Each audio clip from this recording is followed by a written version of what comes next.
Welcome to Free Thoughts from Libertarianism.org and the Cato Institute. I'm Trevor Burrus. And I'm Aaron Powell. Joining us today are Timothy Sandefur and Christina Sandefur. Tim is the Vice President for Litigation at the Goldwater Institute. And this is, I think, your fourth time on the show, I think? Yes, I think that's right. And Christina is the Executive Vice President of the Goldwater Institute. They're the co-authors of the just-published revised edition of Cornerstone of Liberty, Property Rights in 21st Century America. Welcome to Free Thoughts. Thank you. Thank you. So we'll start with the title, Cornerstone of Liberty. Is that some? I could see someone being like, "Oh, yeah, you're a little overselling this. It's a little bit extreme. It's just property rights." Why is it called Cornerstone of Liberty? Well, private property rights are an essential, if not the essential, aspect of what it means to be free. If you can't own something, you can't have other kinds of rights. So you can't have freedom of press unless you can own the devices necessary to print things, a printer or a printing press. You can't have freedom of religion if the government owns all the churches. I mean, if the government of Alabama had owned all the churches, Martin Luther King couldn't have gotten up in the pulpit and said segregation is immoral because he would have lost his church to the government. So private property rights, the right to own things yourself and the things that you have justly accumulated, that you've built or acquired by trade with other people, is a central part of what it means to be a free person. But so our Bernie Sanders voting friends, I could see saying that's precisely backwards. The sense that so the free press, like you say you can't have a free press unless you can own this stuff, but they might say, look, if we have totally protected private property of the kind that you advocate, then the rich people can buy up the press, and no one has really free press except for those few plutocrats who are lucky enough to own it. And so what we really need is government to step in and make sure that this stuff is actually free as opposed to just hoarded by the few. And such an argument rests on what you very often find in these kinds of arguments, this notion that bureaucracy is populated by people other than human beings, that greed and self-interest and ignorance and so forth are only confined to us mere mortals, but that if the government is in charge, those things won't occur. So it is true, of course, that if the rich man in town owns the printing press and refuses to allow me to publish my views, my ability to express myself is more limited. But the idea that, well, therefore the government will own the press and give us all access to it ignores the fact that once the government owns it, it has even less incentive to allow us to print what we want, and even more incentive to deprive us of our freedom. Well, and keep in mind that the right to free speech is a right against the government. So in other words, the government can't infringe on your right to speak freely, but it doesn't mean that society has to give you a soapbox in which to make that speech.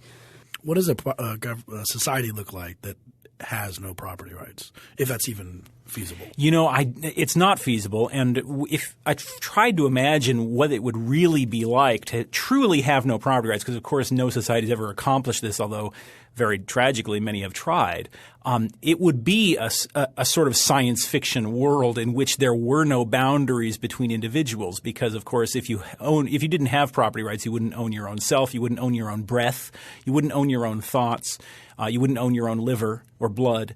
And so to truly live in a society where there were no property rights, I imagine it as sort of this solipsistic, undivided entity in which there is no distinction between me and other people. Some people imagine that to be what the state of heavenly bliss would be like. But I think it actually is more like hell, because if there's no division between me and another person, then it's also not possible for me to love that other person, to communicate with that other person, to be differentiated in any way from that other person. So a society where there truly were no property rights, of course, von Mises showed that it would be impossible to actually have such a thing work. But I think even if you try to imagine it, what you end up imagining is sort of this solipsistic entity where there's no division between this and that. It's kind of like the Borg. Yeah, there you go. Your last Star Trek. We got to get a Star Trek. That's right. When John Lennon said, "Imagine no possessions, it's easy if you try," he was quite rightly wrong, and it's a good thing that he was wrong. Well, I was thinking about when I was reading the first part of your book, which does a really good job of just explaining what property rights are and why they're important and how they develop. It's hard to think of them not developing, but it made me think of The Gods Must Be Crazy. Oh, yeah. Which is an interesting movie about a tribe that finds a Coke bottle and they haven't actually have a system of who owns it, or there aren't enough of them to go around. Now, some people would say this was a problem clearly with not enough Coke bottles, or they had this sort of idea of property enforced on them because they used the word mine, and they sort of destroyed the whole thing around them. Is that so? Property rights in that sense can be destructive for a society in some say, or maybe another way of thinking about it is that they create peace if they're done correctly. Have you seen the movie, Christina? I haven't actually. It's a great I've movie. been told that I should, but I haven't gotten around to So it. the movie's about an airplane pilot throws a Coke bottle out of the window as he's flying over Sub-Saharan Africa. No, I think it's Australia, isn't it? No, it's Africa. Oh, It's okay. definitely So Africa. anyway, and then the tribe finds all sorts of different uses for this Coke bottle, and it kind of and it's sort of a movie version of the Wallace Stevens poem about the jar on a hill in Tennessee that creates a differentiation in nature where there never was one, and that's a brilliant example because. In fact, what we write about in the book, we talk about the Israeli kibbutz system, which was this effort to create socialist utopias in Israel, which of course failed. And one of the reasons it failed, according to the historians of the subject, is that after World War II, a lot of guys came back from the war with little trinkets that they had picked up during the war, particularly toasters. And they would bring the toaster into the communal kitchen and give it to their wives. And pretty soon it's like the apple in Eden. Now I think the apple in Eden is a great thing because I think Eden was a state of mindless servitude, of bliss instead of happiness. And so in a sense it draws that first line on that solipsistic world where there's no differentiation. And it creates a sort of a cascade effect where eventually, other wives want toasters. And once you have a toaster, then you want private space in the kitchen. And then the kids want to sleep with their parents instead of sleeping in the communal bunkhouse. And it introduces this idea of individualism and individuality, which, to go back to your Borg example, is how they defeat the Borg in Star Trek The Next Generation. They introduce the concept of individualism into a single Borg unit who then goes back and introduces it to the Borg hive. Also sounds like if you give a mouse a cookie. Yeah. But okay, but the subtitle of this book is Property Rights in 21st Century America. So we're talking about America, which is this kind of radical anti-property is not at all what it's not on the table. Like when we are talking about property rights and what the limits of them should be in America, we're talking about much more marginal stuff like we've got to build a highway and your house is in the way. Can we take that? Or you want to do a certain kind of business with certain resources, but we think those might be harmful in other ways, so we're going to limit that or restrict it in certain ways. Like those seem much more innocuous or at least less sci-fi horrific. Or at least not kind of examples where your personality is defined by whether or not you can build a pool in your backyard. Some of these situations we're talking about, like can you build a shed in your backyard? I mean, we say property rights are defining in some basic sense, but is that what we're really talking about in sort of these cases in your book? Well, yeah, and I think it is important to keep things in perspective, of course, because the types of property rights violations that we're talking about here in America are not as egregious as they are in other countries that have really no conception of private property rights. But I also think that it's these marginal cases, as you call it, are very important. Part of the reason is because you have a lack of transparency when everybody at least pays lip service in the United States to private property rights and to freedom. And you won't find, anybody besides perhaps Bernie Sanders that will actually come out and admit that they don't believe in private property.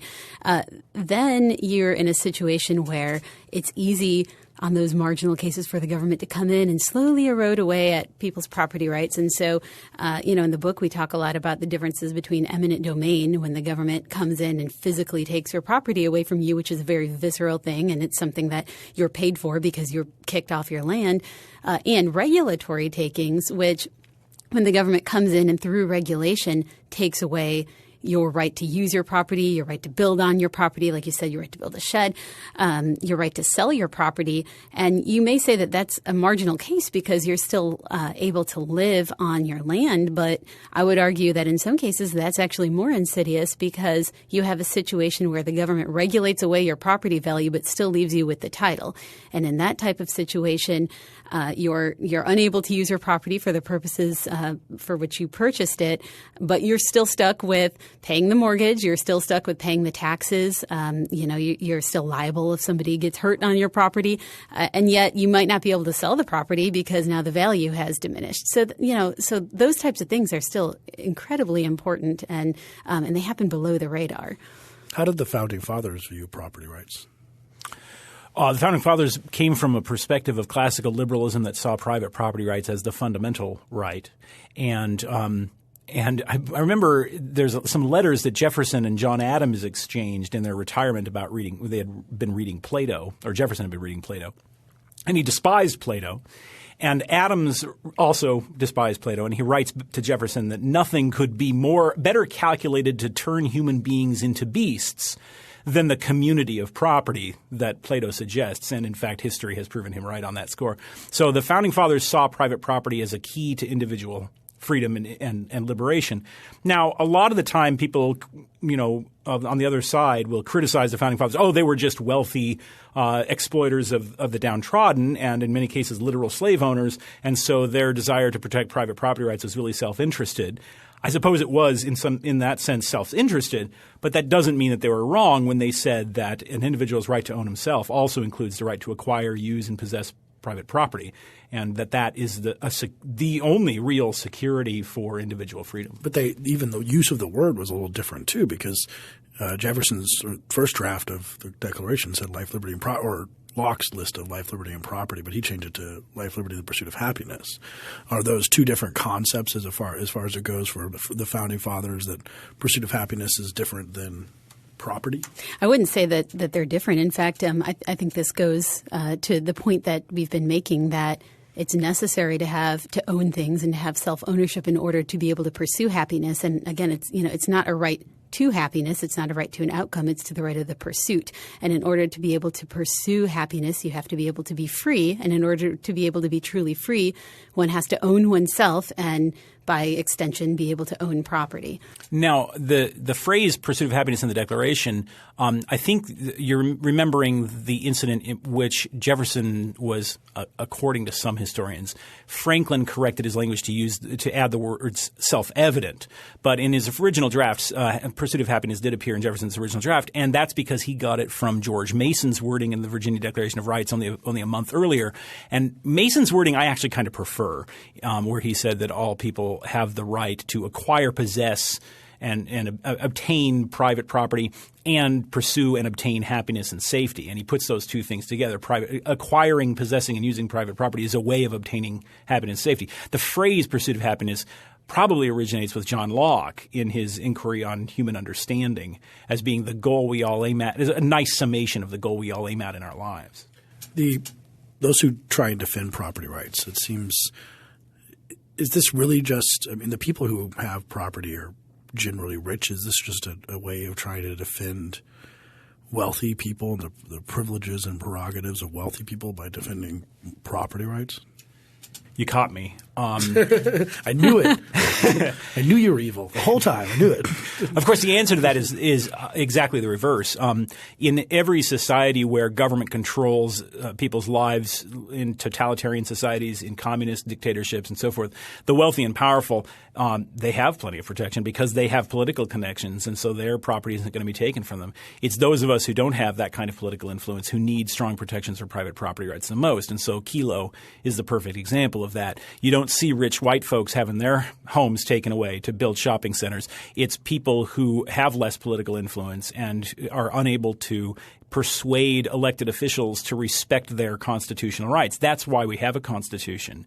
We wouldn't need a constitution if we were all in office, because then we would all know that the offices will be well managed from our perspective. The reason we have a constitution is to protect us when we don't have political power and influence. And yeah, that's exactly what's happened today, is that people have to resort to going to their legislators to get them to protect their property rights when the courts ought to be doing it. And the burdens of proof in court are totally reversed, so that you have a property owner who has to go into court and has to prove that he should be able to own his property, which should be the default presumption. The government doesn't have to go in and prove that it has the power to take away your property. And often the courts expect private property owners to prove a negative. It's almost an impossible presumption. And that is compounded, as Tim said, when you're talking about people who are of very little means. They can't afford to make the way through the permitting process. They can't afford to hire an attorney and litigate a case for, 2, 5, 10 years. And so they're the ones that are at most risk when you have courts that aren't protecting property rights. Yes, in Chapter 1, you open with the story of, it's Frank, is it Bugrin? Is that how it's? Bugrin, I think. Bugrin, and his house and Christmas tree farm, which I think is a powerful story. It's a really distressing story, but also gives a sense of exactly what this looks like when the government decides it wants something that belongs to someone who doesn't have the means to fight it. So could you tell us the story of – Well, they were the Bugrin family lived in Connecticut, and this was about a year before the Kelo case. And so they owned a Christmas tree farm. They've been in the family for many years. And the city decided, well, what we want this spot, this gateway area into our town to attract commerce. So we're going to condemn this property and build this private commercial enterprise in this place. And they were going to take the Bugrin family's property specifically to give it to a company called Yard Metals. And the Bugrins, tried to resist this. And at the last, the city, while the case was going on, city leaders were denouncing them, ridiculing them, criticizing them, and calling them selfish because they wanted to keep what belonged to them. It's always amazing to me when people are selfish when they want to keep their own property, but somehow not selfish when they want to use government to steal property from other people. Anyway, the local newspaper called them all sorts of names and things, and they appealed to the Connecticut Supreme Court, and they ultimately lost. And again, it was right after that the Kelo case, also in Connecticut, happened, and that was the case that reached the Supreme Court. And so it's nice that you point that out after the last question, because there are hundreds and hundreds of Kelo cases every year, and nobody ever hears about them because those never make it to the Supreme Court. And the reason they don't make it to the Supreme Court for the most part is because these people typically can't afford lawyers and the kind of legal representation that fortunately the Kelos got through the Institute for Justice and through public interest law firms that are able to represent people for free in certain leading cases. But for the most part, victims of eminent domain are unheard. You never hear about them. Well, when you think about things like and I'd like you to explain this, or one of you, the blight, for example, which seems to probably – I've never done the study, but I'm going to say it has a disproportionate effect on lower income people as a general rule. But how does the blight kind of system work? Yeah, that's a great one because even though since the Kelo case there have been lots of reforms, almost every single state has passed some sort of eminent domain reform. What's lacking from a lot of those reforms is blight reform. So blight is this word that government gives when they want to condemn your house because it's somehow undesirable and take it away from you. And blight, depending on the state definition, can be really, anything that the government wants it to be. Some states allow government to condemn property that is near blight. So when we think about blight, sort of the vision you get in your mind is, okay, this is something that is uninhabitable. This is something that is a safety hazard, perhaps an eyesore. Now we're getting kind of, away from the traditional definition of blight. But how about a house that is beautifully restored, that sits on a small lot but has grass that's always cut and fresh flowers in the front, and, a mom and a dad live there with their 2.5 kids? That's not the type of property that you think of as blight. That sounds like the American dream. But yet in Ohio, for example, the government can come in and condemn that property and take it away from that family and call it blighted because it happens to be half a mile away from another home that is falling down. That the government will declare that area a blighted area, and they can just wipe out the entire area. Blight designations don't have to be parcel by parcel. It can be right. Whole neighborhood. Right.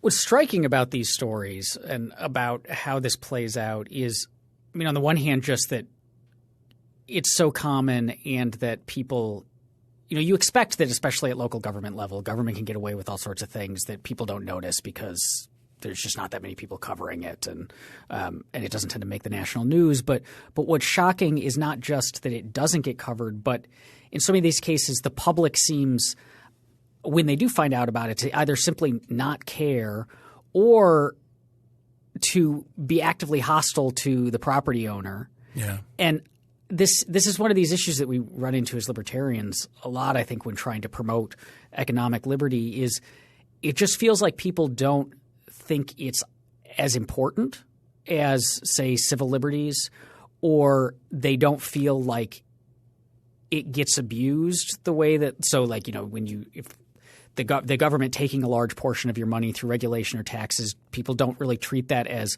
a harm to them in the way that they would think of being locked up or prohibiting gay marriage, when it can have just as much of an effect on your ability to lead the kind of life that you want to lead and to really flourish. Why is that? Why does economic liberty kind of slip under the radar? You know, I think so. There's two things. First, I think if there were a law on the books, and there have been such laws many times in the past, that said two men can't own property together, the way that there have been laws, for instance, in California, the Alien Land Act that prohibited Chinese people from owning any real property in the state until relatively recently, until the 1950s. If laws like those were on the books, you would see the same kind of outrage, I think, that you saw about same-sex marriage. So I'm not quite that pessimistic, but I will give one pessimistic answer, and that is there's a great passage in Democracy in America when Tocqueville says that, you know, in America the people have really absolute power. They really could do all sorts of horrible things. He says, but there are things that they don't even dare. And it's a great line because he's talking about the influence of social and political mores on society. And he says, although they have this power for various reasons, particularly religion, the American people don't dare to think about exercising all the power that they have. And I think what we're seeing is throughout the 20th century, we're daring more and more and more until you come to a situation where at least our political and legal elites think that government can redistribute property however government wants to. And in fact, our philosophy elites think that your skills, your knowledge are really social things that government can redistribute even your skills and abilities to serve what the political elites think is necessary. That's shocking. Well, and another thing is that, you know, property is limited. We have limited resources, and you have to determine how that's going to be divided. And so every benefit has to come along with a cost. And a lot of times people think about benefits. They say, you know, well, we would prefer this local mom and pop store because we know the owners, and so we don't want Walmart to come move in and take over that store. But they don't think about the costs to the community. So you think about, you know, Walmart putting those people out of business, but you don't think about all of the people that Walmart is able to employ when it comes into town, and, you know, the lower prices that Walmart's able to offer so that people are able to buy more goods, that kind of thing. And it doesn't mean at the end of the day that the decision is necessarily in favor of Walmart, but it's a cost-benefit analysis that market systems allow individuals to make and then come to decisions. When the government comes in and regulates away your property rights in favor of community desires using the democratic system, those costs are not transparent. So the costs fall on the property owners themselves, rather than, you know, those costs being materialized in the sense that, you know, the government's going to pay you for them. So all the taxpayers, the entire community has to contribute. And so it's a problem. It's not effective demand as we would call it in economic terms, because you're not thinking in terms of what it's actually going to cost you. You just think, hey, it would be nice if society were like this. And it's not a new issue. I mean, Aristotle says that in the Politics that he's commenting on Plato's community of property in the Republic, and he says there are people who imagine that if you abolished property, all of a sudden everybody would be everybody's friend. It's one of the few moments of sarcasm in Aristotle. So this isn't a new issue at all. I was struck by just a few days ago, I was reading something about Walmart is closing 100-plus stores nationwide, many of them in small towns, and these small towns are freaking out that they're now going to lose their Walmart, instead of saying, oh, boy, this means we get to have lots of Main Street mom-and-pop shops come back. That's right. Yep, you don't right. see this whole discussion made me think about the Universal Declaration of Human Rights under the UN, the kind of thing that if you met someone like George Clooney's wife, isn't she a human rights lawyer? Yeah. And if someone introduces And also them, the luckiest woman in the world. second, oh my God, you're sitting here next to your second. husband. Yes, She meant exactly. Now, so if you meet someone at a cocktail party, they say I'm a human rights lawyer. They're probably not fighting for property rights in the third world or anywhere. And property rights are not on that list of UN I don't think so. I'm not sure. I haven't read it in a while, but I do not think that they're on the UN Declaration of Human Rights. Well, this is something that I have targeted. I try – the two of us both try very hard to use the phrase human rights when talking about private property, because private property is a fundamental human right, and every human being understands it. Everybody understands it. In fact, as we point out in the book, parents have to teach their kids to share, not to own. Kids learn how to own on their own. Private property is a basic point of what it means to be human. It is every bit as much expressive as freedom of speech. It's every bit as much protective as the right to possess firearms. It is an essential part of all human liberty. And so, yes, it is a universal human right. The rhetoric of human rights was devised originally by the New Deal generation seeking to exclude private property rights, but they're wrong about that. And even George Clooney's wife understands the importance of private property as a means of self-expression, because every single day I see her in Glamour magazine or on some website, and what is she wearing, and look at her shoes and look at her dress and the way that she does her hair and all of those things. Of course, she's able to express that particular part of herself by owning private property. Do you think that maybe one reason for that exclusion or that you have this left-right divide? I mean, as I said at the event earlier today, if someone says they're a property rights lawyer, you probably know that they're right on the right. Yeah. I mean, is it because property rights, rightfully enforced, rightfully conceived, make it harder for the government to do things, and therefore people who want bigger government just don't like it? I think that's absolutely what it is. But I also think you run into the complication that in America the term liberal and the term conservative mean something different than they mean historically or in terms of world politics. That property rights tends to resist radical efforts to redesign society. And so in that sense you could say they're technically they're conservative.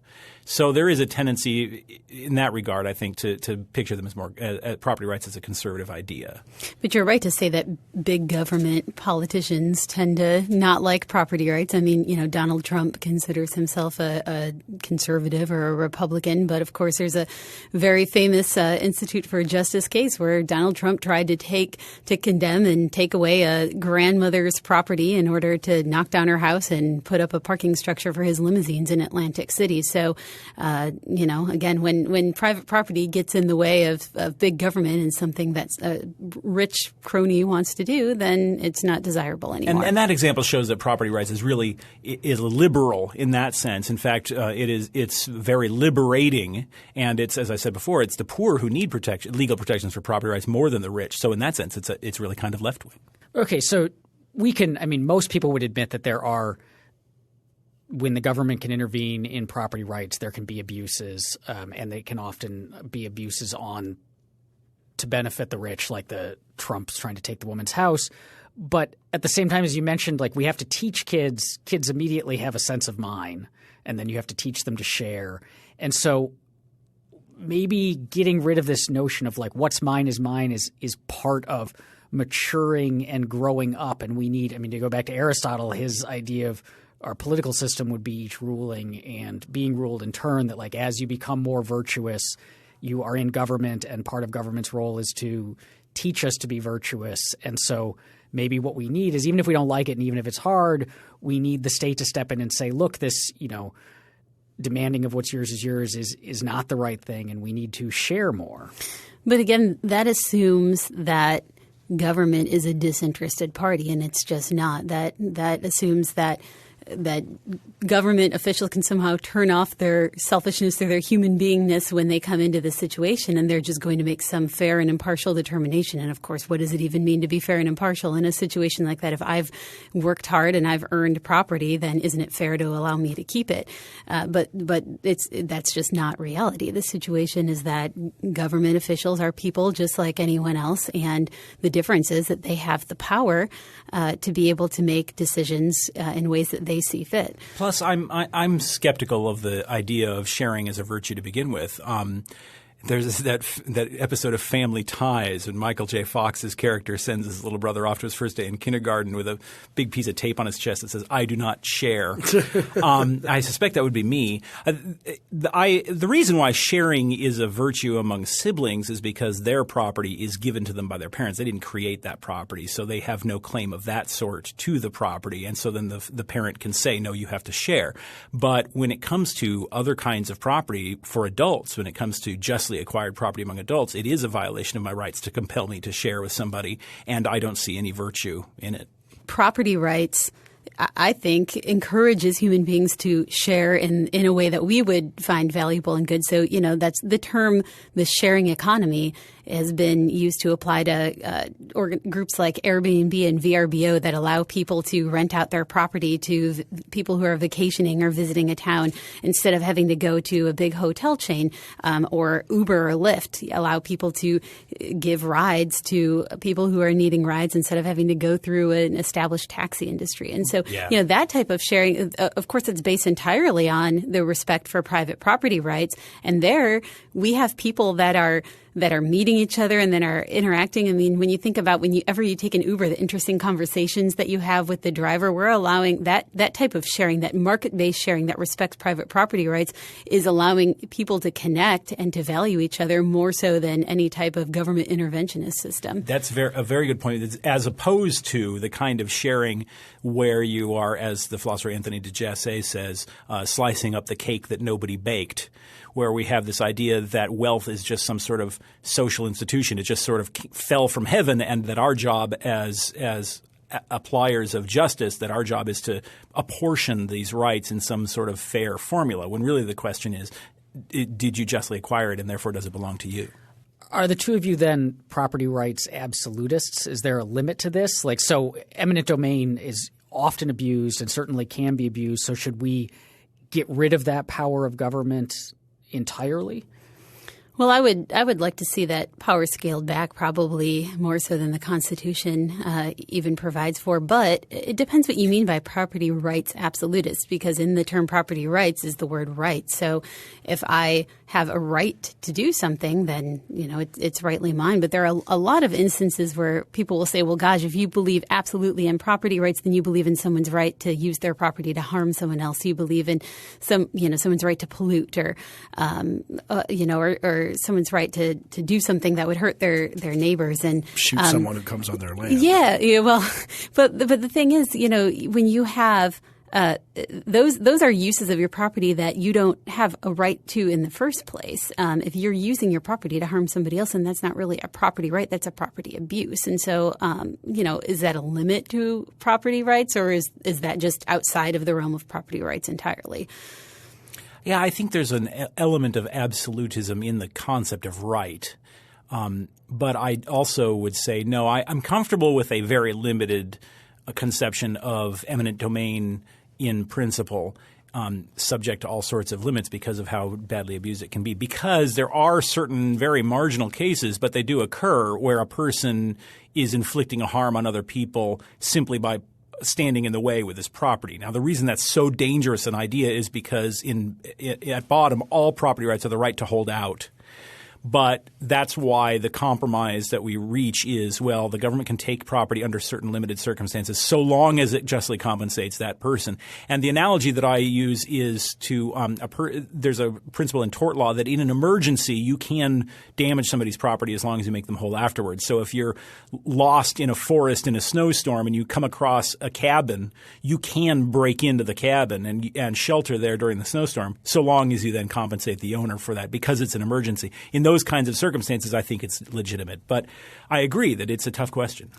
If all the world is currently owned, essentially, all the land of the world in some sense is basically owned, or at least anywhere anyone wants to be, and therefore we have this distribution of land ownership that is exclusionary to a lot of people who weren't there for the first land rush, for example. They weren't at the right. Sooners, like Oklahoma Sooners are going out and getting Hawaii land rush, would be a very good example of this. And so you have this distribution of property that is itself resulting from unequal. It's unequal in some sense, and it's resulted from historical accidents and also some historical wrongs to some extent. And we take that as a given. is that fundamentally a problem with treating property rights too seriously, that we treat the initial distribution as somehow just and that we think it should be somehow preserved or at least not radically disturbed? I think I would say that we don't take the initial distribution as somehow just, but we do take it for granted. And then the question is, what's the best way of dealing with that fact, that historical fact that this land has been acquired and now is owned by these people and so forth? If take the land situation in Hawaii, is the best solution for the government to confiscate all the land and distribute it to its chosen favorites? Or is the best solution to say, okay, it's up to people bargaining amongst themselves to decide how much property is worth, to exchange for it, and so forth, in hopes that the injustices will gradually wash out? And that last, I know, sounds unsatisfying to the mind that wants a clean slate and fix everything now. But actually, that's really what we do to everything in the world, is to hope that the injustices will gradually wash out if we treat things justly from here on forward. And so as a result, you find cases where land is often protected in Hawaii by private agreement because people say, well, this is a beautiful spot and we shouldn't develop it, and so they mutually bargain for a trust arrangement or something like that. I think that's the best of the bad possible answers. There's no perfect solution to it. But I do know that for the government to confiscate a land and distribute it to its chosen favorites is by far a worse solution. Then what you have is injustice being inflicted on innocent people all over again. And you have the rent-seeking problem that the people the government likes better are going to get more land. And you have the knowledge problem. The government doesn't know who should and should not get land. It couldn't possibly know the answer to that question. And yet it's going to arrogate to itself that, I, the government, somehow know who should have land. None of those things are any better than the market solution. So the market solution is the least bad option in that situation. And to some extent, I mean, any initial distribution of resources is going to be unfair, but that doesn't necessarily mean that it's government's job to come in and do something about it. So, if I happen to be born into a family that is, has a lot of means and is very wealthy, or if that's unfair, I guess, to the person who is born into a very poor family that doesn't have the same kinds of means. But it's not really my fault that somebody is born into a different situation. And then is it the government's job to come in and take away what it is that I was born into and give it away to somebody else? And as Tim said, that's a far worse situation. And I think a lot of modern justice talk sort of takes as a given the idea that property ownership depends on earning it. Rawls, for instance, makes this argument very strongly. And we, as libertarians, we often tend to just habitually respond to that. Well, no, if I earned it, I own it, and so forth. And we all agree on that. But property that you haven't earned also is justly yours if you've justly acquired it. And the most obvious example of that is my body. I didn't earn my body. I basically found myself here through no fault of my own. But I didn't hurt anybody except in, I guess, my mother being born, and that was voluntary. So in that sense, I've harmed nobody to acquire my physical attributes, and therefore they belong to me in the absence of any evidence that somebody else has a superior right to it. It's sort of a finders keepers kind of answer. And the same is true of inheritance. Yeah, right. It's another my body is inherited. Yeah. Does land play maybe a outsized role in arguments against libertarian conceptions of property rights? Because it always seems like when people are arguing against private property, more at the philosophical level, not like just in our everyday politics, it always starts with, you don't have a right to own land because it's really like it's not your right to own it. You're excluding other people, so you're violating their right to traverse this common resource. Or the question like Trevor asked about the zero-sumness of land, because outside of a few minor examples, we're not creating more of it. And it always seems like the knockdown argument that gets presented is this thing about land ownership, and that the reason that people are poor is because of land ownership, which may have been true back when the Georgists were writing and we were an agrarian society. But does land even really – I mean, there's the examples of taking the person's house that has huge both sentimental and personal and financial value. But in general, it doesn't seem like land matters a huge amount anymore in a modern economy to the way that people get wealthy. I feel pretty comfortable until only very recently didn't own any land. So does land – get in the way of having fruitful discussions about property rights because we think it's more important than it really is? That's, I think, a fantastic question. I do think that land tends to be overemphasized in discussions, and the reason why perhaps I shouldn't say the reason why, but I think the consequence of that is that we tend to be biased in favor of assuming that property is not being created. The reason why land is a more complicated matter, sometimes particularly in cases like Hawaii. Well, I guess land is being created in Hawaii, come to think of it. More so than in any other state, yeah. About a square mile is being added to the Big Island every single year. So there you go. But other than that, new land isn't being created except in the form of skyscrapers. And so it sort of biases our discussion. When we're talking about wealth creation, which is the phenomenon of the healthy sharing system Christina was talking about, then the market argument is obviously stronger. In the land argument, I think the answer has to be, yeah, there is a certain element of unfairness about finders keepers or about I was here first or whatever, but that's not an injustice. Nobody was harmed by the fact that I happened to inherit this land from grandpa or something like that. And so I do justly own it, and I have the right to make the decision on whether to sell it or not. And in the long run, I think that the injustices do wash out if you have a market society.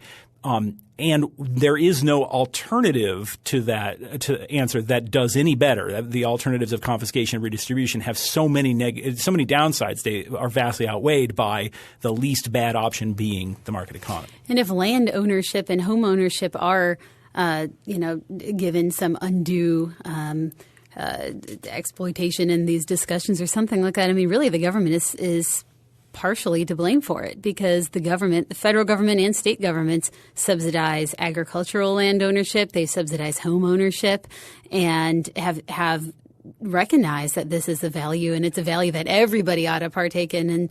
And so I think they've just exacerbated the problem. And create artificial scarcity by holding a lot of land, especially in the western states, in the government's hands, and it refuses to give that up. Or rent-controlled land in the eastern states. Right. If you two are both practicing, you do more litigation now than Christina does, I think, or are you still litigating? I'm still litigating. So you're both litigating, and so you're kind of fighting a lot of these cases. What kind of things are happening to property rights in America today? What kind of issues are we dealing with what landowners or people who don't own land, other people with property rights, finding the government doing to them? Yeah, well, again, the regulatory takings area of laws is a good example of this because pretty much, I mean, most states, with the exception of Arizona, a little bit Florida, don't recognize property rights against regulatory takings unless the government comes in and literally eviscerates your property value, takes away. So this would be a regulation like it would say we want to save wetland. I mean, give me an example of regulation that would eviscerate a property right. Yeah, I mean, if you have an empty lot, a piece of land that is pretty much valueless unless you're able to build something on it, and the government says you can't build anything on it anymore, you've got to leave it completely vacant for a bird or something like that. Then I mean that might rise to the level of a total taking, in which case the government might as well have taken the title to your land, and then you can recover. But otherwise, when the government regulates your property rights out of existence or regulates some of your property rights out of existence, most of the time in state and federal courts, you can't recover for that. You can't be paid for that like you could in an eminent domain taking. And a good example of that is something that occurred recently in the town of Jerome, Arizona. So Jerome, Arizona is a small little mining town that's built up in the side of a mountain. It's known as America's most vertical city because it has very steep streets and it's a mile high up on the side of the mountain. It used to be a mining town and at one time had thousands of people living in it. But when the mine shut down in the 1950s, half the people fled. And the town has sustained itself by turning it into a tourist attraction, renting out homes, having beds and breakfasts, having eclectic little shops and places to eat. And a man from Phoenix, one of my clients, actually, his name is Glenn Odegard, and he had long admired Jerome and wanted to be able to go up on weekends and really dreamed of having a place in Jerome that he could call home. And so when he went to Jerome, he found a property that he could afford, which was a home that had been laid vacant for 60 years, almost since the mine shut down. It was covered in 10 feet of mud and rocks and was not habitable and actually was a public health hazard. And he saw an opportunity. He was an entrepreneur and said, if I take this property and I restore it to its original historic condition, then I can recuperate my costs by renting it out to people who want to come up and visit Jerome, and then I'll be able to have a place that I can visit on the weekends.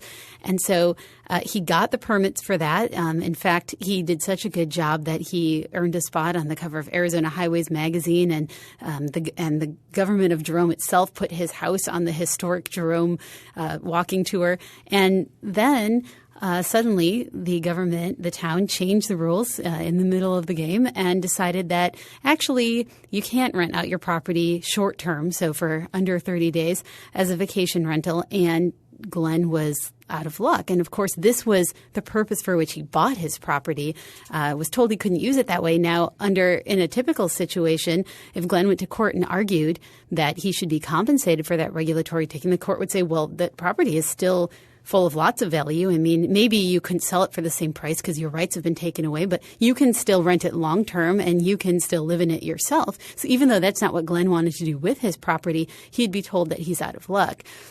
Unfortunately, in Arizona, that isn't the case because Arizona is a state that has passed a strong protection for property rights. The Property Ownership Fairness Act, which says that courts have to compensate you for regulatory takings along with eminent domain takings. But in the other 49 states, Glenn would have been out of luck. Now, you had a case – it wasn't your case, Tim, at PLF, but the Sackett case was – Yeah, that was a Pacific Legal Foundation. Yeah, but it wasn't your personal case. But that's another example of the kind of thing that's happening with property rights in terms of what you can do to even challenge some of these determinations. Can you tell us a little bit about that? The procedural restrictions on property owners challenging takings of their property are just really absurd. One of them being the Williamson County trap, we call it, named after a case called Williamson County versus something or other, which was a case where what the Supreme Court has said is that if you're going to challenge a taking of your land by a state government through a regulatory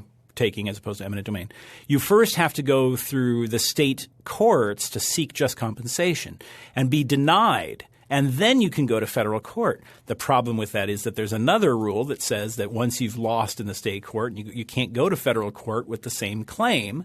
And so what happens is you get stuck in this trap. You go to federal court and you're told you have to go to state court. So you go to state court, and once you're complete there, you're not allowed to go to federal court. So it blocks you out of challenging the taking. Another problem that the Supreme Court will be taking up this term in another Pacific Legal Foundation case actually is a case involving what's called the relevant parcel problem. Now, this gets a little bit complicated, but it's extremely important. What happens is if the government passes a rule that prohibits you from using, say, 10% of your land, is that a complete wipeout of the value of that 10%? Or is it only a 10% wipeout of the whole thing? Yeah. And that matters because, as we mentioned, the court says you're only entitled to compensation for complete wipeouts. So if you imagine it as a complete taking of 10% of your land, then you're entitled to compensation. But if you imagine it as only a 10% taking of all of your land, then you're entitled to zero compensation, right? So that's a question going to the Supreme Court. In that case, the property owners in Wisconsin were denied a permit to develop their land. But the court said they were entitled to no compensation even though it was a complete wipeout because they owned property next to it which they could use. So if you consider the two together, well, then it's only a partial diminution in your value and therefore you're entitled to no compensation. Fortunately, the Property Ownership Fairness Act that we've developed at Goldwater Institute cures that problem by saying that if it diminishes the fair market value of your property, you are entitled to compensation for that diminution in value. It seems totally bizarre. I mean, that's like saying like it's not – your car wasn't stolen because you own two of them. Yeah, that's right. Yeah. Or you're entitled to no compensation for the taking of your car because we left you the tire. You know, you can now unicycle, which you can put on your other car. Right. So exactly. Really, we did you a favor. You know. So I was accusing you of evading my question, but you're not. A Sackett was that you do what was the issue in Sackett? Yeah, in Sackett the case involves. You're totally trying to get after that question. Yeah. I'm running for office. Squirrely, yeah, exactly. In Sackett, the question was federal jurisdiction, and what happens is under the Clean Water Act. The Clean Water Act is very simple. It prohibits the discharge of a pollutant from a point source into a water of the United States. So the trivia question is, what is a pollutant? Anybody?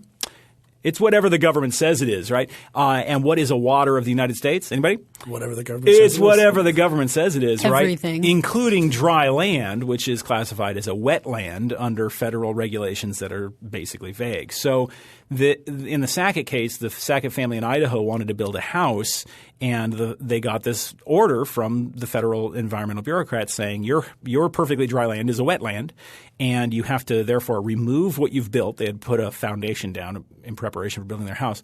You have to remove that foundation, restore the property to its original position. In fact, it had been the order even said what plants they had to plant on their property and where, and you had to let government officials on your land to inspect and make sure you're following the rules.